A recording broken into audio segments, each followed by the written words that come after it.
right, you guys got a little sneak peek because my face back there a couple seconds ago. But anyway, hello and welcome to a new episode of FI Live. I've missed you guys. It's been a while since we've done our last FI Live. I think the last one was we had a great show with 𝗏𝗂𝗏𝗂𝗁 about CES back in January, and which that show went off without a hitch. I heard that was a great show. But anyway, welcome to this new episode of FI Live. We are the live stream that never fails to dive into the most pressing behind the scenes issues of the food and beverage industry today. And we have a great guest for you today, Stephen Caldwell of Rosti Stuft Spuds. It's a CPG product that is making waves on store shelves and on the internet. Before we head into our show, I want to remind you that you can always find the best content, best news content covering the food and beverage industry on www.foodinstitute.com, as well as on all social media platforms, Twitter, Facebook, LinkedIn, Instagram, and also YouTube. You can find great video content we have there, and you can also find out about our articles. You can find out about our subscriber basis, our membership basis. You can find out about our webinars and also our podcasts. And we have a podcast that just went live this morning that you want to check out right after you watch this episode. It is about cybersecurity. Let's see, cybersecurity best practices for the food industry. Our very own senior content manager, Chris Campbell, spoke with team members from 𝗟𝗲𝘁 and Hub International, all about this important subject and ways that you can best protect yourself, something that I think Dole would be very interested in knowing about, given what's been happening over the past few days with their security issues. It's something that no company, no business is immune to. So you definitely want to check that episode out, www.foodinstitute.com. All right, let's move on to our main event. Our special guest, he is the founder of Rosti Stuft Spuds, a frozen CPG product. He went from being inspired in Switzerland to being on countless store aisles. Whole Foods and 𝗂𝗏𝐶, are those brands that company brands that ring a bell for any of you? He's here today to share with us his story. His name is Stephen Caldwell. Stephen, welcome to the show. Thanks for joining us.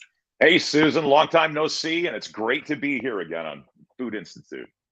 Yeah, exactly. It's so great to see you again. Last time we were live together, it was on the Fancy Foods Show live stream for Specialty Food Association. It was great fun meeting you there. And yeah, what a special time that was for you. You were the winner of the Fancy Pitch Slam, right?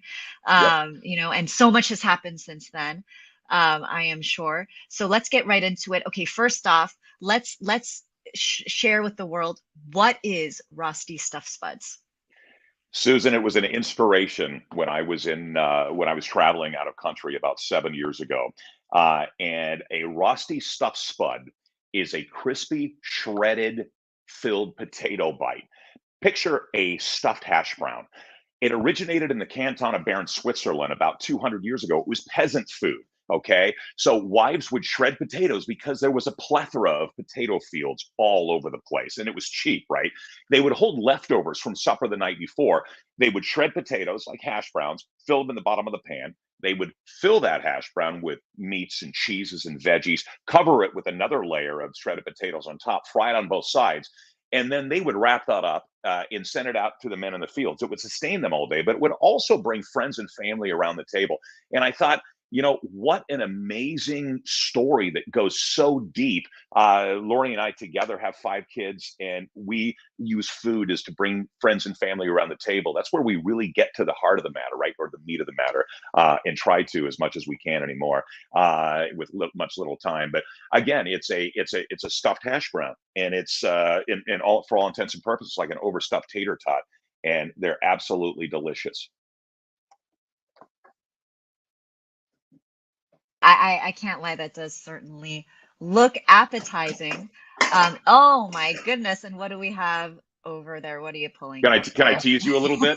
Can I take it just a little bit further?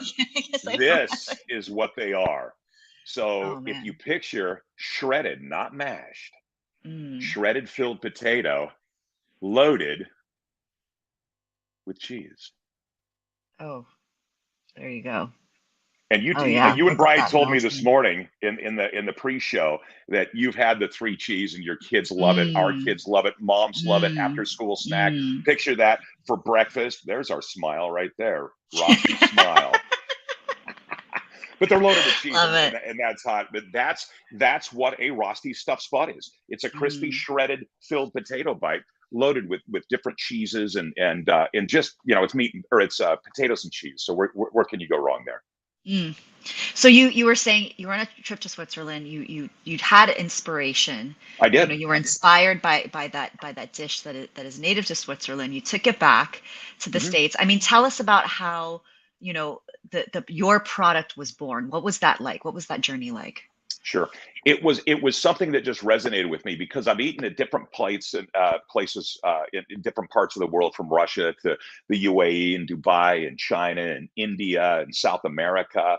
And I always, as a foodie all my life, I always sought out the craziest things I could eat, kind of like you see on the Food Network channels and such, where they go eat the craziest things. I find these hole in the wall 55 barrel drums over a fire, making chickens in China, where I would go back there, and it was with my BlackBerry at the time, and I would taste it. If it resonated with me, and it was really absolutely delicious, that street food vibe. I would then document whatever I could taste or whatever I could witness them, putting in it, and I would bring it back for friends and family. So they always were excited for me to fly back home to see what I was going to make here in my kitchen for them to kind of represent where I was traveling to. Once I had this, it was the most simplistic thing. I'm like, they're just shredding hash browns. They're putting meats and cheeses and vegetables. They're covering it, and at that time they were quartering it. So I would get like a sliver, like a pizza slice on my plate. But when I bit into it, the crispiness and the saltiness of that hash brown, that shred, with the creaminess of that interior, that melty cheese and meats and veggies, it literally, I just stopped in my tracks and I went, that is so delicious. Why is this resonating so much? So I came back and told Lori, I said, I had something that I got to recreate in the kitchen. She goes, well, it sounds like a stuffed hash brown. I said, it is, but it dates back a couple hundred years. I mean, it's actually pronounced Swiss Rosti, the R and the O with the umlaut over it. That's how you pronounce it. Now I've westernized it. It's Rosti, right? And now we've rebranded Rosti Stuft Spuds for more of a mainstream. But it's just one of those things. And until you taste it or have it, and I think you can attest to this, Susan, until you taste it, you're like, okay, it's a stuffed hash brown. But once you absolutely take the first bite, I tell people all the time when Lori and I are doing trade shows, we'll be at Expo West next week in Anaheim. But we go into Whole Foods or wherever we're doing an in-store hot demo. People come up and they're like, God, it smells so good. Is that what I smell? I go, yeah, it's crispy potatoes. Have you ever had it? No, we haven't had it. So as soon as they taste it, if I had a reel, or what they used to call those snippets, those vines, a couple of second clips, and piece them all together, I'd probably have a mile long of these clips of people's expression before and then after, because you simply can't untaste a stuffed spud. You just can't. You take that bite and that first initial crunch of that shred, and then you hit that creaminess of that cheese on the inside. It's game over. It's absolutely delicious. I love that. You can't untaste it. You can. It stays with you. It's so true. I mean, I'm thinking about it right now. I'm thinking about my own experience with Rosti Stuft Spuds. Is that the right way that I pronounced it? Exactly. Taking Yes. it out of the toaster oven. You gotta love that pull. It's all about the cheese pull. It's all about the Yeah, pull. and we see 𝗟𝗲𝘁. Thank you for watching and commenting. She can attest to the great taste. It's delicious. And I also want to, give a shout out to the people watching for us. Thank you, Gerardo. He says he gives greetings from Brazil. There we go. We Oh have my we gosh. Hey, have Gerardo. a Swiss native, Carolyn. Greetings from Switzerland. Hopefully you are representing the Rosti dish correctly, or you might be hearing from Carolyn, Stephen. Hi, Carolyn. And we have some greetings from Chicago from our dear friend Paola. Thank you, Yes. Paola. Love Chicago. Oh yeah, Chi-Town, all about the Chi-Town. Exactly. So Food. tell me, Stephen, you're on the show and you are talking like a boss right now. Really selling the Rosti Stuft Spuds. You are probably convincing everyone to go to their local store to get a box. Obviously, going to www.stuffspuds.com, STUFTSPUDS.com, Perfect. to find out your local retailer. But, I want to ask, what has it been, from concept to creation of the product, in a business sense? Did you have any food experience, food industry experience before? What was that like, trying to make this thing happen, from the moment that you had this idea that you wanted to sell this as a product? Sure. Susan, I'm going to go back to the age of 5, and you're too young, but there was a show called The Galloping Gourmet, Graham Kerr. He used to have a 30-minute show that he was on stage in this kitchen where he had pretty much 90% women in the audience. And he was so flamboyant how he cooked. He would make 3 dishes. He would have 22 minutes, right, with with the commercial breaks, right? Then at the end, the last segment, he would invite this lovely lady out of the audience, invite them down to this table that was set at the front of his stage, glass of wine, and they would enjoy. And it was this taste, right? From that moment on, and I was a big kid growing up too, so as they say, I didn't miss too many meals. But I was really a foodie. I really got it then. Between Graham Kerr and Julia Childs being my mentors, it was really the passion for food, and it's not about what you're making, but it's how it makes people feel when you make it, how you make it. And it's an old cliche, but the love that goes into a dish. This kitchen right here, it's a narrow, it's a corridor kitchen, right? It's an old, couple 100-year-old brownstone where we live in the city of Portland. We've had 60 people in here. When I'm cooking, I am just a madman. Lori and I are going around here just cooking and putting smiles on people's faces. But that's where it all started. But I got to tell you, I've never been in the food space. I've only done it for friends and family. I consider myself a pseudo recreational chef, if you will. I've got a lot of books. I had a lot of friends that were chefs that helped me out on different techniques and different ways of preparing and all this other stuff. But what really comes down to it, it was 54. I started this with my pitch in New York last year when I won. But it all started out, I woke up one morning and we had just lost it all. We had a partner take us down for a couple of $1 million in another company I was in heavy equipment, which took me to different parts of the world. And when I literally woke up the next morning, we had nothing. And I had tasted this, like I said, out of country. And Lori said, "What are we going to do?" And I said, "We've got our health, we got our kids, and we have our home, right?" Our cars were towed away from us, at the repo right here out here at the bus stop, in front of our, friends with their kids. I mean, it couldn't have got, at least in perception. My dad always said perception is reality in the worst sense of the term, right? But I woke up and she goes, "What are we going to do?" I said, "Remember that Rosti?" She goes, "Yeah." I said, "We're going to make that." I said, "That's what we're going to do. We're finally going to follow our passion of food, because we've seen what happens in the last couple of years of just sharing it in our kitchen with people. And they're like, if you bring this to market, we will buy it." And she says, "But we have no money." I said, "If everybody waited to have money to start a company, nobody would be starting companies." So what I did was I went to the store, I got a bag of potatoes, and I started figuring it out. I found a chef in Switzerland on a blog that actually walked me through the 2-day process it takes to process potatoes. I mean, it's not just the simplest thing you can do. And then take it, let's fast forward real quick, then try to figure out how to process 40,000 pounds of potatoes a week at a time where we produce now. And that's now increasing to over 3 million pounds. It's just nuts. But anyway, I said, she goes, we'll start with potatoes. They're cheap. Then these little scooters that you see that people rent with their phones, I started picking those up at night and charging them in my house. And that paid me a little bit of money, right, each day on my phone, that I continued to use that money as R&D. So I would leave the house at 9 o'clock at night, get back at 2 in the morning. I had 27 scooters in this brownstone at one time being charged on a rainy night in the winter time, where I'm lugging these 90-pound scooters in this old beater Tahoe I had. And that's how I made the money to get it. Then lo and behold, I get a call from the Oregon State University Food Incubator right here in Portland, about a mile east of here, of our house. 𝗟𝗲𝘁, the director, you've heard of 𝗟𝗲𝘁. The New York Times touted her as having the $1 million palate for bringing specialty foods to market. She came to Lori and I in May of 2018 and said, "I hear you're trying to fill a potato.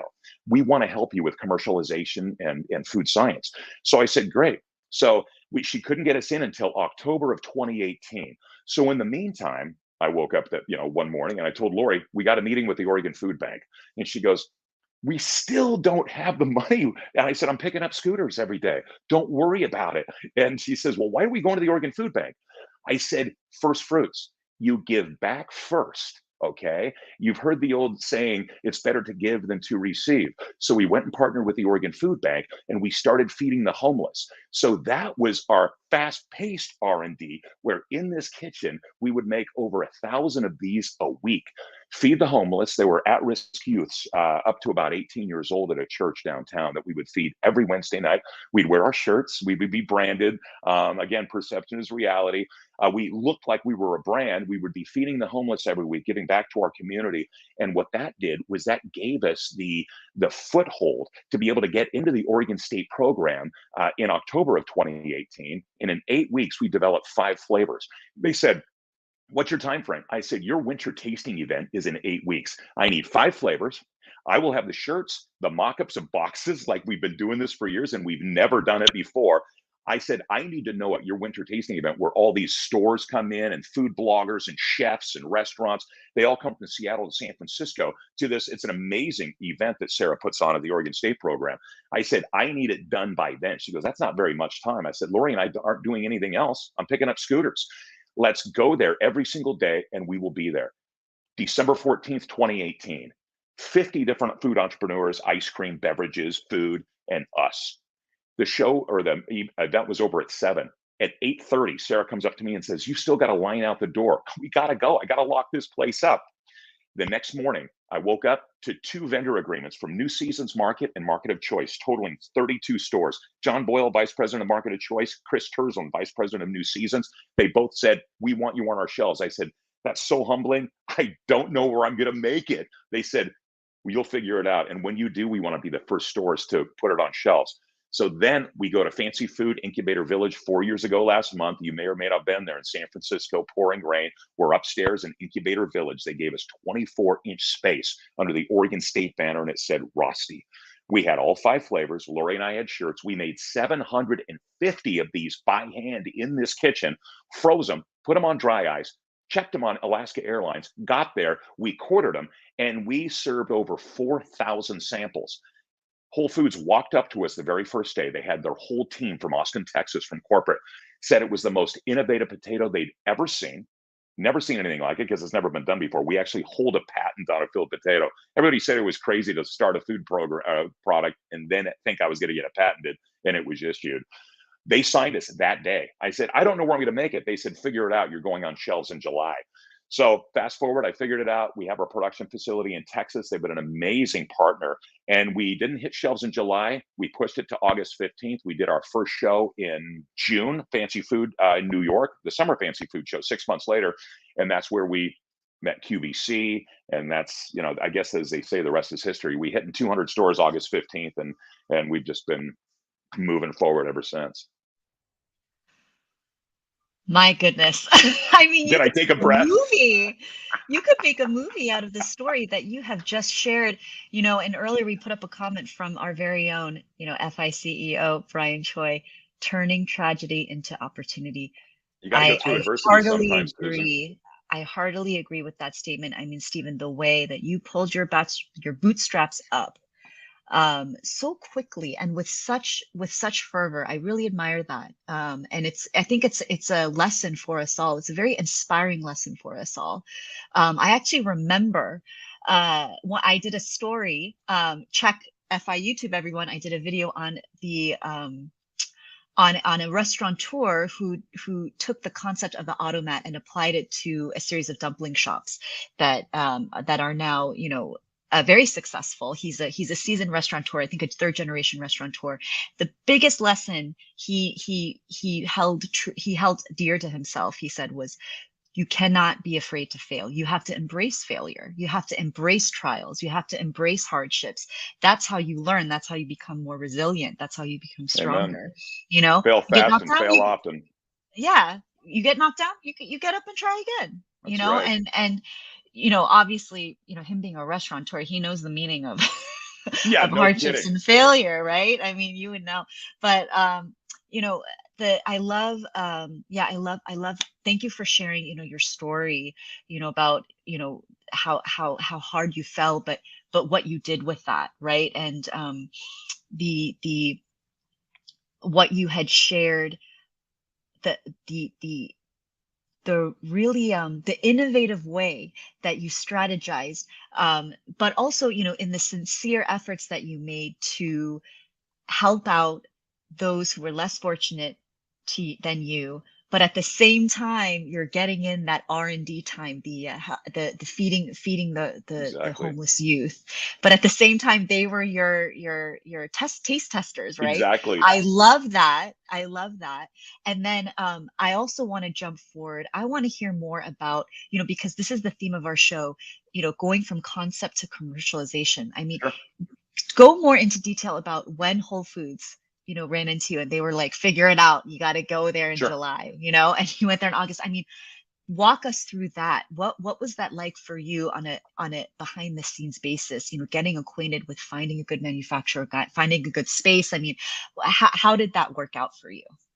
I got to tell you, serendipitous is not even does not even start to explain how it all happened. We got back from Fancy Food Incubator Village. We had just come off that high where Whole Foods has already signed us, and I need a production facility. But then I needed to, map this out. I needed to figure it out because once you get into a production facility, we need to figure out where do you get the potatoes. I had already started a relationship with a company here in Portland that actually processes our potatoes, specifically Oregon potatoes and some from Idaho, in Idaho.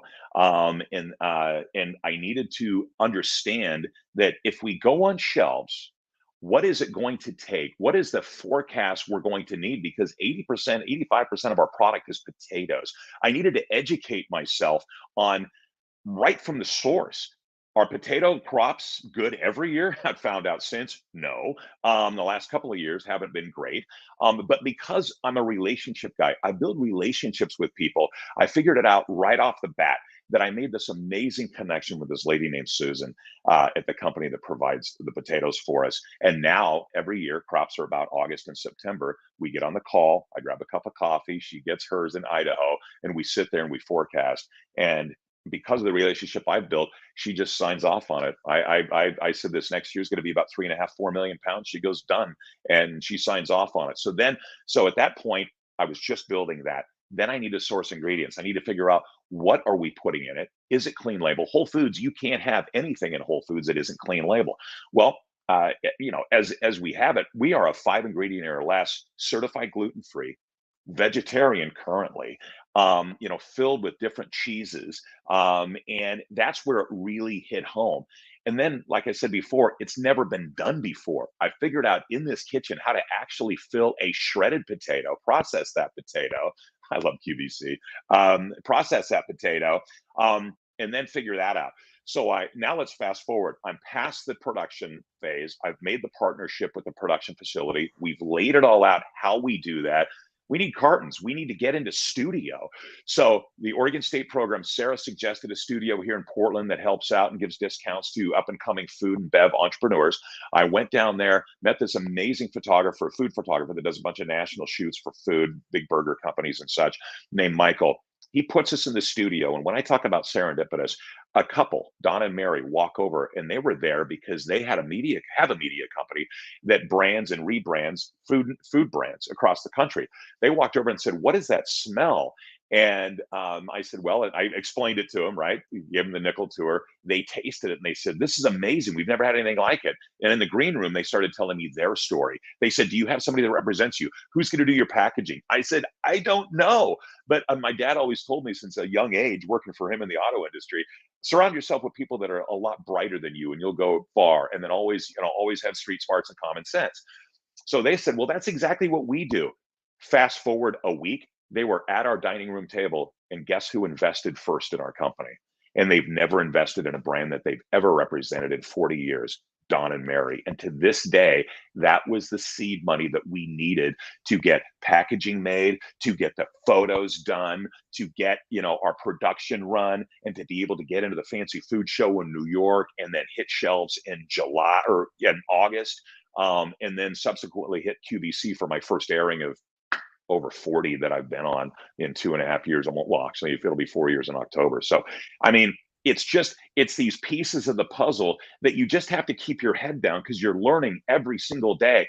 Googling how to start a company, food company, what to look for, food science, nutritionals, recalls, all of these things that go into it. It's not just as easy as these products behind me that are on shelves and soon to be on shelves. I got some new products that have created that are going to blow people's minds in that same crispy filled arena that we can talk about as well. So I mean, it's just been one of those. I learn every day. People ask me, they'll say, "Oh my God, you won the national pitch event," and I look up and I go, "Thank you." Back to work. I mean, people, and I'm not going to say people don't get it. It's just one of these things where I'm just buried every single day. As much as I want to work, I can be working, strategizing and forecasting and posting social media and getting brand awareness and partnering with other people and surrounding myself with people who are a lot smarter than I am in this space. And what we've attracted today, Susan, is brought on 4 new VPs of highly successful food backgrounds that amass over 150 years. And I'm like, how does this talent come to us? And it's just the true passion that Lori and I have and what it resonates. And everybody that's now on our team, which is 13 now, are all saying, they all say, we've been in this business 40 years, a Costco guru, retail guru, food service guru. We've never tasted anything like it. And it's getting so much, traction. We just want to be a part of the, we want to be on the bus with you, the Stuft Spuds bus. And I'm like, bring it on.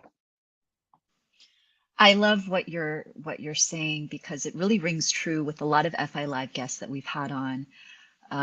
We have interviewed Solomon Choi of 16 Handles. We've interviewed Michelle Wolf of New Wave Foods, plant-based shrimp. We've interviewed many people who have created their own products. Stephanie Stuckey. We love you, Stephanie. Stephanie Stuckey Yes. of Stuckey's. Yes. Love She's Stephanie. great. Love her story. Love Unbelievable. Stephanie.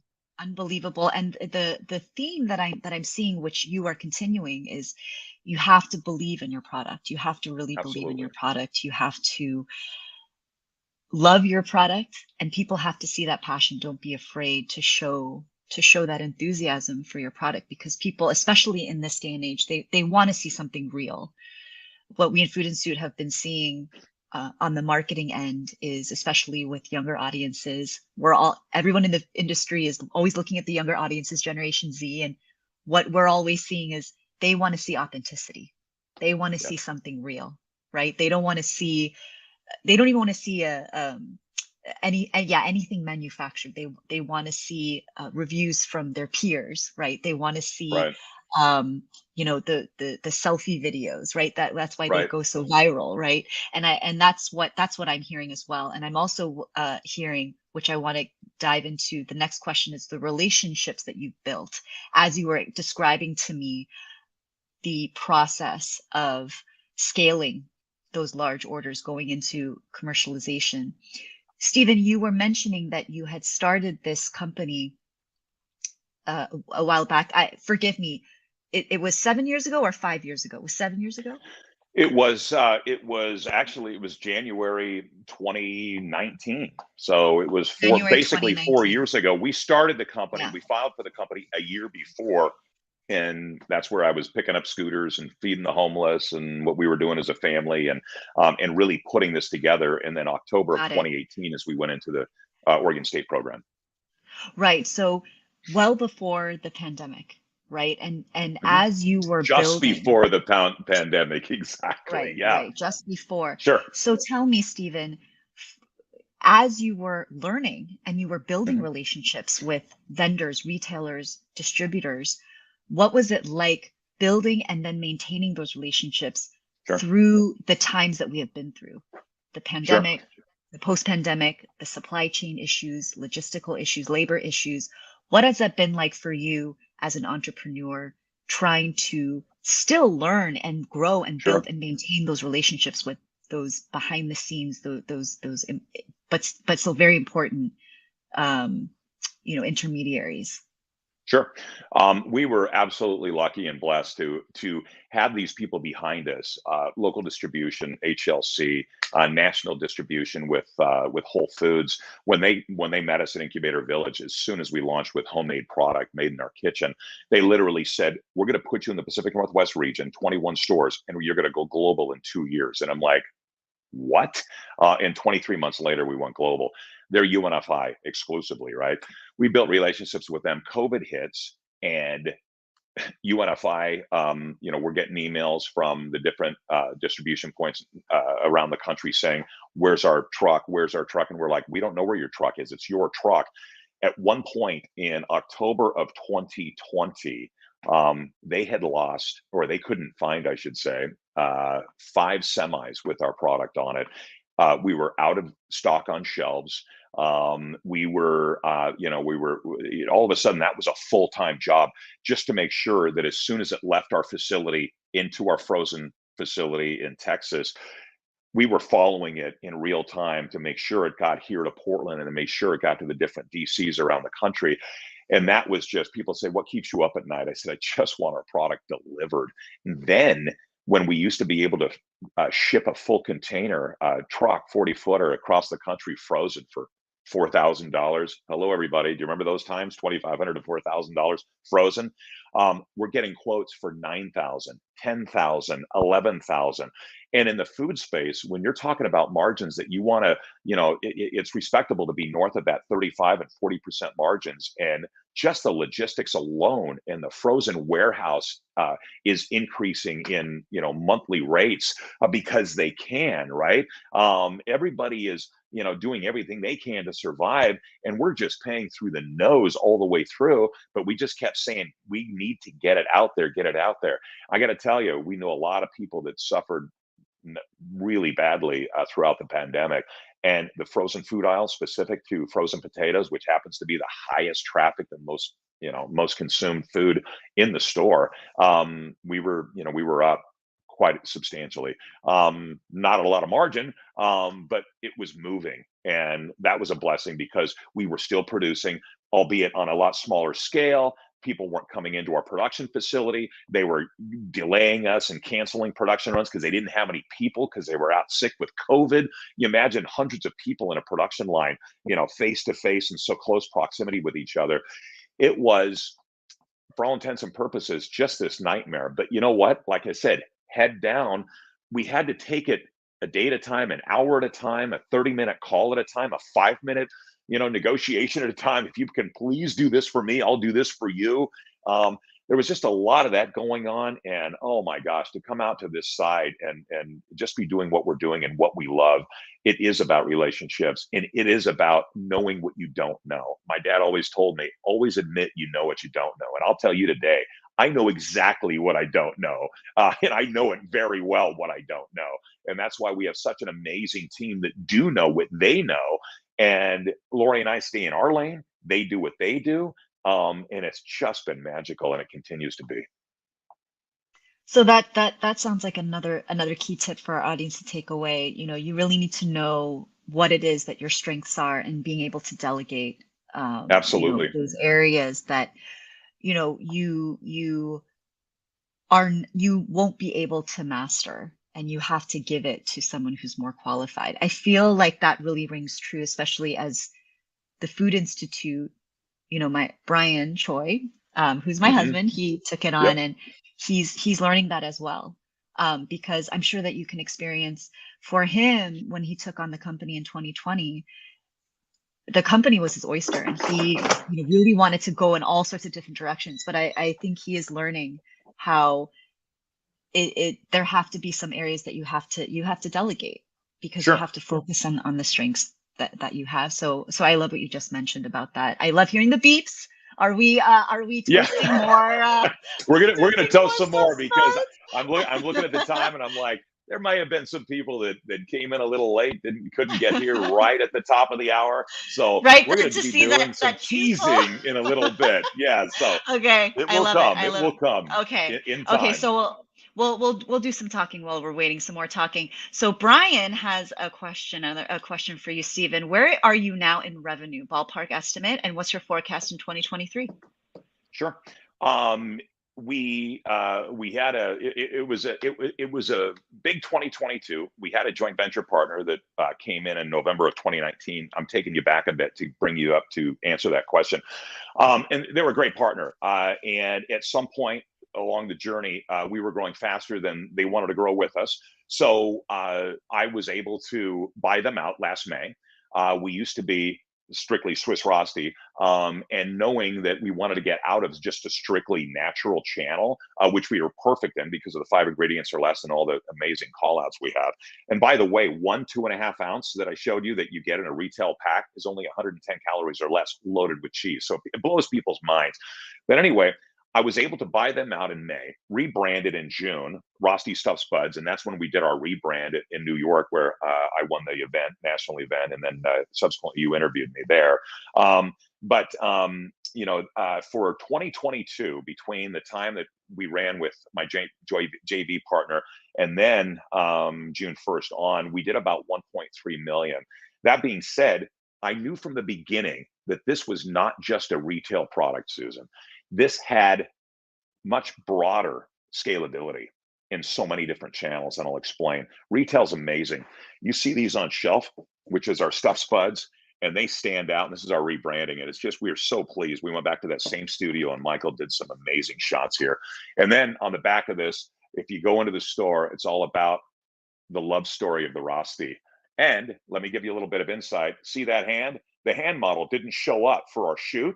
And Lori is standing there, and I said, "You have a hand model coming in?" And they said, "Yeah." I said, "Hello, I'm married to one of the most beautiful women in the world. Look at her hands." Aww. And that's Lori's hand on the deal. So she's on and millions a great of boxes. looking hand it is. Yeah, it is. So anyway, so we did that, but I always knew that a smaller version in a handheld would be great in convenience stores, right? A grab and go, like a 2 in a boat hot case where you could just grab it, maybe a dipping sauce with different fillings. And sure as heck, the Circle K division 3 years ago reached out to us. I saw them at a convenience store show, and they came up to me and they said, it was the VP, and he's like, "I'm not even supposed to be here, but this is amazing. I'm going to give you a name, and I want you to follow up with them." And it was one of their divisions that wasn't Circle K. It was in the Midwest, 608 convenience stores. And so then COVID hits. And so we're in negotiation. We're going to hit shelves. And I'm with my JV partner at the time. They're saying, "You know what, just focus on retail, keep it small, grow organically," and so on and so forth. Well, if you know anything about me, when somebody says take it slow, I literally explode in my mind. I'm like, that's not me. I know it's going to be something. So anyway, no sooner did we buy the company back, we get a PO from their division. They tell us, "Can you have a semi on and have it ready in distribution for July 1st of last year?" I said yes. For food service, that was our first test. It was supposed to last 8 weeks, called an LTO, a limited time offer. July 6th, 6 days into it, I get a phone call, hair on fire. "We sold out of 600 stores." I said, "What?" They said, "We need 2 more semis." So within a week, I produced 2 more semis, get it shipped to them. 14 days later, on the 21st of July of last year, hair on fire. "We've sold out, need 2 more semis." Long story short is the 8 weeks ended up being a 28-day test. They sold 1.3 million of these ham and Swiss and jalapeno ones that I created for the food service industry, for the convenience stores. And they did over $3.5 million in sales. What did that prove? That my food service idea worked. And then I brought on Tom Garvey, my VP of Sales National Club, who is 27 years with Unilever as the director of sales. And he's the one that was brought into 𝗟𝗂 to start the club channel and start the outside broker. When Costco had brokers inside, then they took them outside, specific to Costco only. He saw us at Incubator Village 4 years ago, said, "I love the product. In 40 years, I've never tasted anything like it. This is a club product. If you can make it the next 2 years," and I said, "I'm committed to." He says, "I want to be a part of it." I called him up and said, "Tom, bought the company back, rebranded Stuft Spuds, won the award, hit it heavy out of the park in food service at convenience stores." He says, "It's time for Costco." And we launched the Melty 3 cheese in the Texas region in 43 buildings of Costco in 3 weeks. So the channels work.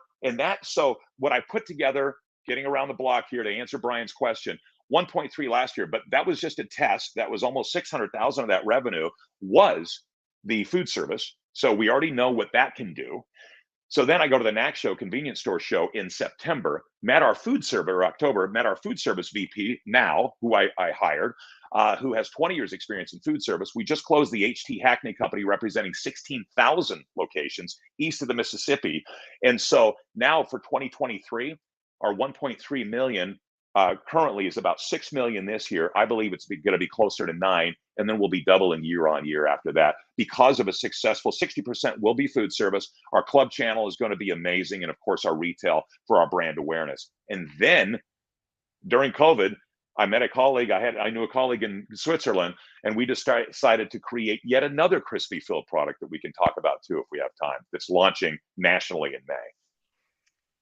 Wow, I mean, Stephen, what I really love hearing is the versatility and the creativity. Your idea of taking that product into food service and convenience stores. I mean, that's amazing. You don't really see that with another frozen CPG product. And the fact that it can pivot so easily into that kind of strategy. And then also, you're getting those offers to fulfill club store orders. I mean, I think it's amazing. It also makes me think that this is some sort of like category disruptor even, because, again, you certainly don't see Nailed this it. very often from from other, from other CPG products.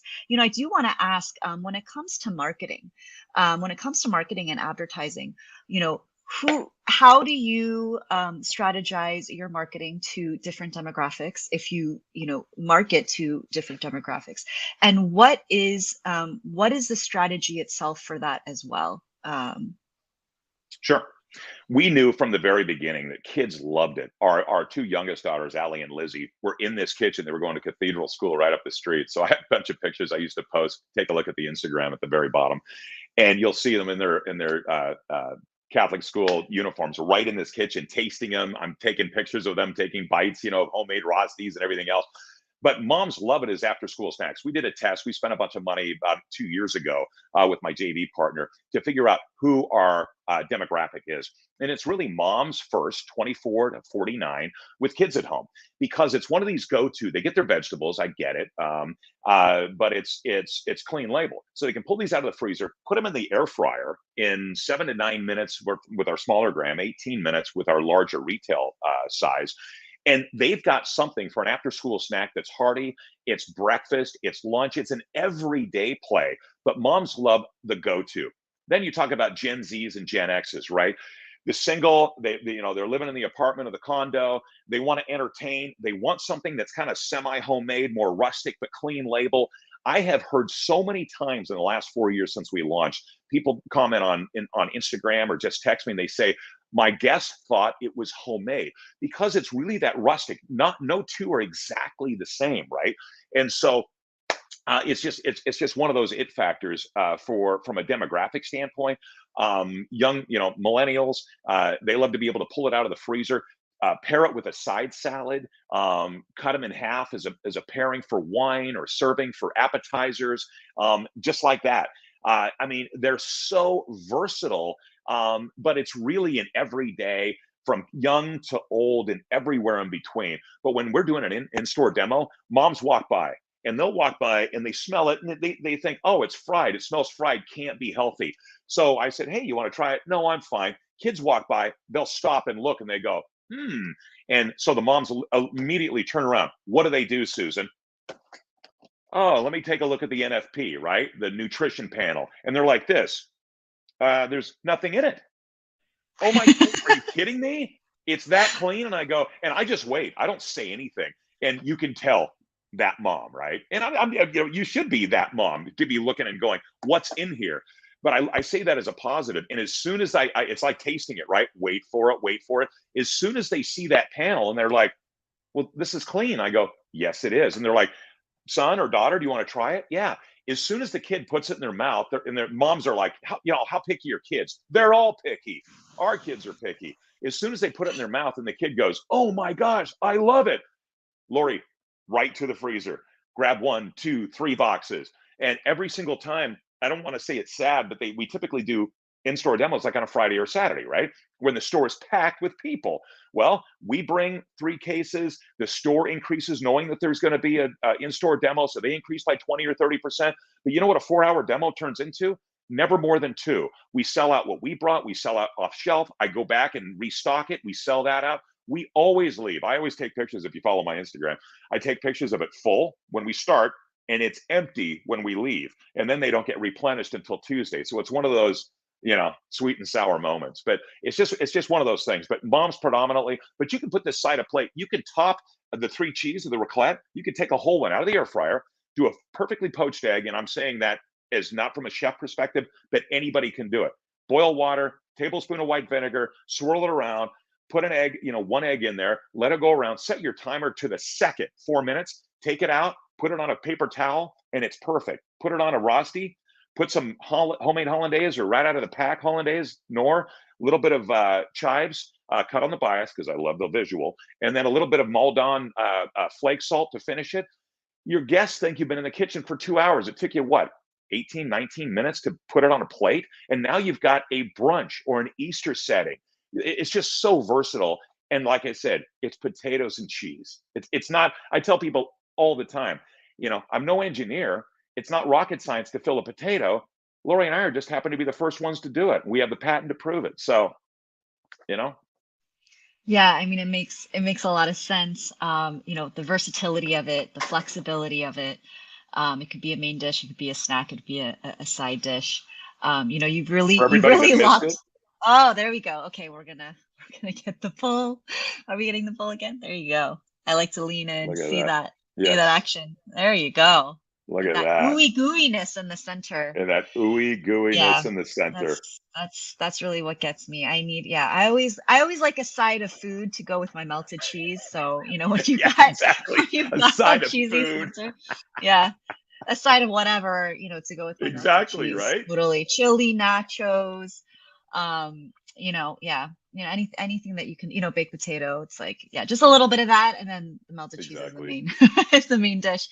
Stephen, I want to go back to what you were talking about with your internal staffing. You were telling us about, the 4 BPs you have. So exciting, the expansion, of your team.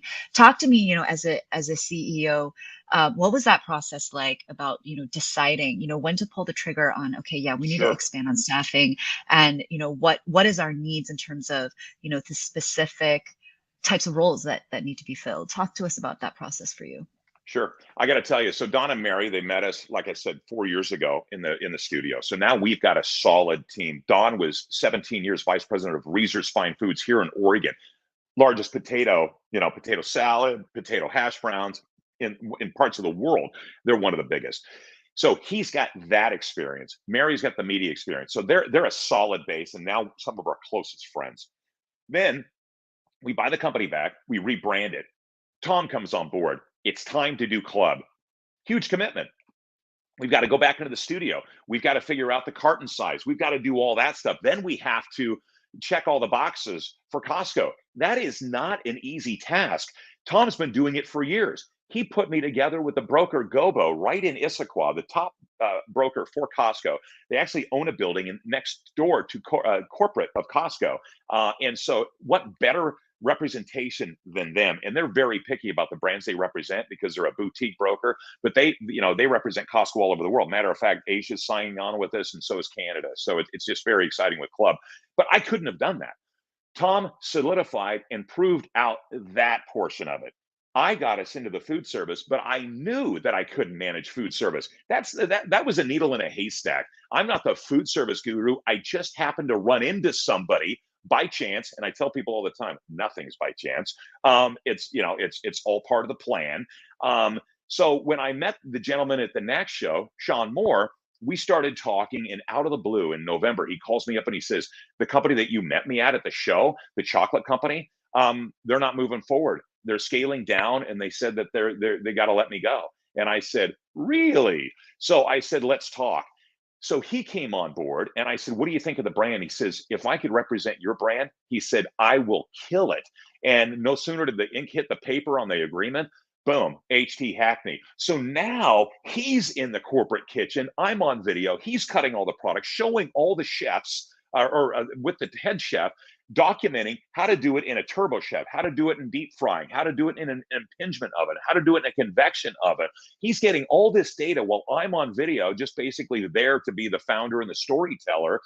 And that is the guy that solidified, because he's a lot like me. He's very passionate about what he does and he loves this product. Boom. Then they introduced me and they say, do you have anybody that represents you for retail? And I said, well, no, I'm the one, because I don't. I got us into all 2,000 plus stores to date just by making phone calls and seeing people at shows. People asked me up until about 6 months ago, who's your broker? I go, I don't have one. I've got us into all. I meet people at shows at Kroger and Albertsons and Whole Foods and all these other banners, the natural grocers, Fresh Time. And they're like, Price Chopper. And they're like, you did that? And I go, well, it's not a major feat. I mean, I have a great product and I met him at a show and we put a deal together. That's just what I love to do, but it's not sustainable. I understood, know what you don't know. It was not sustainable, Susan, for me to keep handling that. And as soon as I bought the company back, I made a commitment to myself to find somebody to take that over. Tony Giannini took some of the biggest brands, Sweet Earth Natural Foods, from a startup to an exit with Nestle over $100 million 3 years ago. He comes out of the woodwork, 40 years experience, and he says, yeah, Sean, my VP of food service, told me about what he's doing, and I thought I'd call you. I'm not doing anything right now. I'd like to represent you. And I'm like, are you kidding me? Why? I mean, I want to know what you see in this brand, because I'm looking up at all these brands that you've taken either public, IPO, exit with Nestle. What do you see in me, Lori, in this brand? And he's like, 40 years, I've never seen anything like it. Food service, Sean Moore, 20 years, I've never seen anything like it. This is perfect for food service. Everybody's wanted a stuffed hash brown. Believe it or not, there was a shortage of hash browns, just hash browns, in the food service space and convenience stores during COVID. They couldn't get hash browns. You imagine, they kept saying, what if there was cheese inside, or bacon, egg, and cheese, and all these other stuff? Well, that's what we're going to be doing. So these people have just surfaced, and all of a sudden, I wake up and we've got this team that are masterful at all these different channels that we meet twice a week on Zoom for 2 hours, and we just catch up. What's going on here? What's going on here? What's going on here? Then we take off. I'm prepping for the show next week. Lori and I in Anaheim. Our whole team's going to be there. We'll be all dressed in shirts and standing tall. And, we've got that. But guess what? Social media, you talked about marketing. There's a group called the SRW Media out of Chicago, represents some of the biggest brands: Vital Proteins, Good Culture, Organic Cottage Cheese, Brazzi Bites, Cam and Jania, right here in Portland, created the Brazzi Bite, right? They met us at Incubator Village 4 years ago. Charlie Stone is an amazing individual that founded this company, and he's taken and represented some of the biggest brands that have gone to exit, from multiples, $500,000 or $500 million, $1 billion exits. And over the last year, since I bought the company back, he's been, he's resurfaced at shows saying, I love your product, I love your story, I love the new rebranding, I'd love to represent you. Guess what? Everything costs money, and it costs a lot of money. But it's all relative, right? If you don't commit, you don't get seen. If you don't have brand awareness, then you're still doing, you keep doing what you're doing, you keep getting what you got, right? I made the commitment. Bring on 4 VPs, expand into food service and club, bring on SRW, do this, do that, do these tests in stores with these offsite companies that go in and make sure your product's on the shelf and they're buying it and they're getting brand awareness. Pull all of these levers with money. Quite frankly, I don't have, most likely when entrepreneurs do this, they don't have that money in the bank. They're committing based on the ROI, based on the risk that they're going to take, based on the funds they're going to raise. By the way, we're in a fundraise right now to get us to that next level. But you just, when you feel it in your gut, I knew January 1st, we needed to have SRW as a partner. I needed to have these 4 VPs handling these 3 channels. I needed to keep Dawn and Mary doing more and more of the content, or not content creation, but the design element. And because I knew that 2023 is going to be our breakout year. And Lori's like, can I see the contract you just signed? And I go, yeah. And she goes, oh, I've never seen anything like that. And she goes, well, do we have that money? I said, no. I said, but that's not the point.